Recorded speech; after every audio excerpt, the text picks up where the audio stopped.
The African Cup of Nations is one of the most popular tournaments in world football. But AFCON is more than football. It's a celebration of the continent, where Africans from across the world connect. History is written and where viral memes are made. With Morocco as hosts, this year's tournament brings Africa and the diaspora together in a way we haven't seen before. So the Africa Cup of Nations as a competition began in 1957, and there only three teams played. It was Sudan, Ethiopia, and Egypt. South Africa was the fourth member. However, they either wanted to send an all-white team or an all-black team due to the country's apartheid policy at the time. That was immediately rejected by the rest of the nations, as the founding values of the Confederation of African Football was inclusion, and that really set in motion, in my opinion, the DNA of African football from the very, very beginning. I think the most heart-wrenching or most heartwarming moment in the African Cup of Nations was probably in 2012. This is when the Zambian national team won their first ever AFCON title.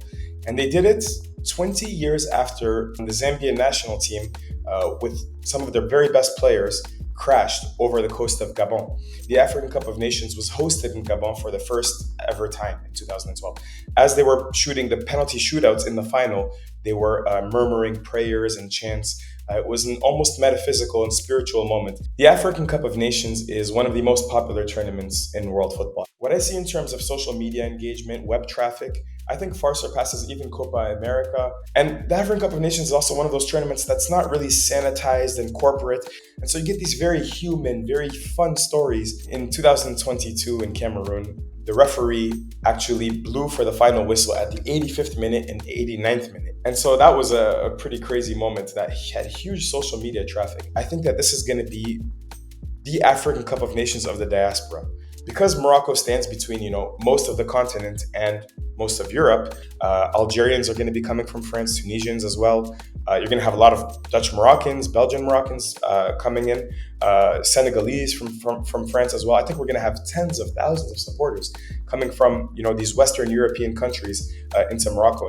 A couple of months ago, there were some pretty wide-ranging protests all across Morocco. And some of the demands were saying, we don't care about the African Cup of Nations. We want education and we want healthcare. Every single time I cover an African Cup of Nations, I fully understand that this competition is more than just sport, it's more than just football.